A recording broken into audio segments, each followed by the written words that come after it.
On the night of April 14, 1865, a single gunshot echoed through Ford's Theater and changed the course of American history forever. President Abraham Lincoln, the man who preserved the Union and ended slavery, lay dying in a theater box. But behind this infamous assassination lies a deeper, darker story, one of conspiracy, betrayal, and a network of Southern sympathizers who refused to accept defeat.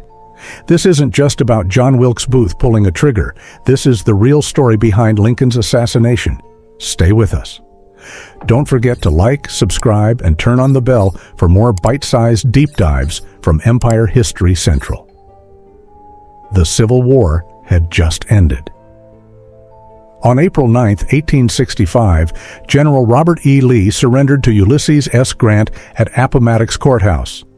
The Confederacy was collapsing, but not everyone was ready to surrender. In the South, resentment burned. And in Washington, Abraham Lincoln was planning the nation's Reconstruction, one of healing, not revenge. But to Confederate loyalists, this wasn't peace. It was humiliation. And to one man, John Wilkes Booth, it was unforgivable. John Wilkes Booth wasn't a stranger to fame. A popular stage actor, he was part of a famous theatrical family. But behind the curtain, he was a fanatical Southern sympathizer who believed Lincoln was a tyrant and that the South must be avenged. Booth didn't act alone. He had help, carefully selected co-conspirators who shared his hatred for Lincoln. Among them, Lewis Powell, David Herold, George Atzerodt, and Mary Surratt, who ran the boarding house where they often met. Booth's original plan wasn't to kill Lincoln. It was to kidnap him and use him as leverage to revive the Confederate cause. But after the South's defeat, the plan escalated into murder. Booth's plan evolved into a coordinated strike. Not just Lincoln, but also Vice President Andrew Johnson and Secretary of State William Seward were targeted. The goal? Decapitate the Union leadership in one night, throw the government into chaos, and give the Confederacy one last shot. April 14th was chosen deliberately. Lincoln planned to attend a play at Ford's Theater, Our American Cousin. With Lincoln's location public and security lax, Booth's moment had arrived. At 10:15 p.m., Booth entered the president's box at Ford's Theater. Armed with a .44 caliber Derringer pistol and a knife, he approached Lincoln from behind and fired a single shot into the back of his head. Major Henry Rathbone, seated with the Lincolns, tried to stop him, but Booth slashed him with a knife and leapt from the balcony onto the stage, shouting, "Sic semper tyrannis," thus always to tyrants. Though he broke his leg on landing, Booth escaped through a backstage door into the Washington night. Meanwhile, chaos erupted inside the theater. Lincoln was unconscious. A doctor in the audience rushed to help, but it was clear the wound was fatal. Elsewhere, the plan unraveled. Lewis Powell attacked Secretary of State Seward in his home, stabbing him repeatedly. But Seward survived. George Atzerodt, tasked with killing Vice President Johnson, lost his nerve and fled. Only Booth's attack succeeded. Lincoln was carried across the street to the Peterson house, where he lay dying for 9 hours. At 7:22 a.m. on April 15th, he passed away. Secretary of War Edwin Stanton uttered the words, "Now he belongs to the ages."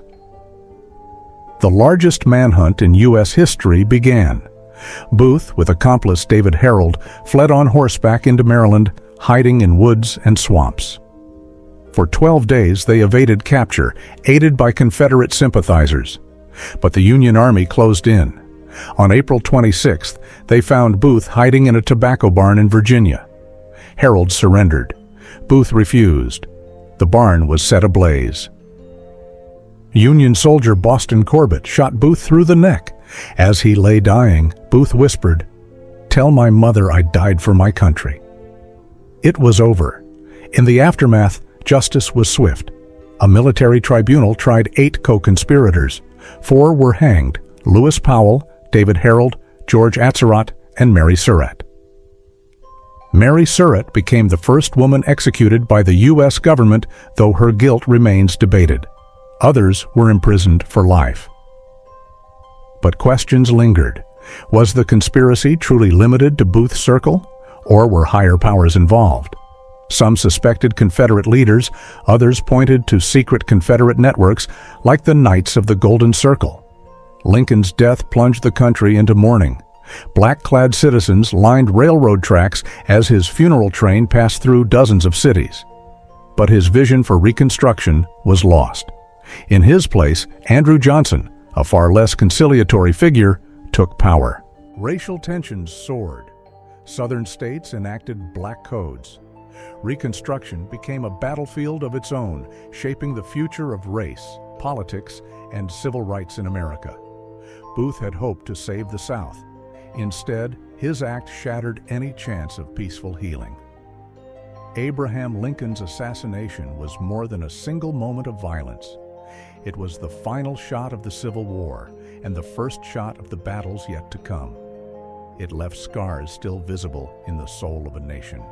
And its story, like Lincoln's legacy, endures. Thanks for watching Empire History Central. If you want more untold stories from the past that shape the world we live in today, don't forget to like, subscribe, and hit the bell icon for weekly cinematic dives into history's most pivotal moments.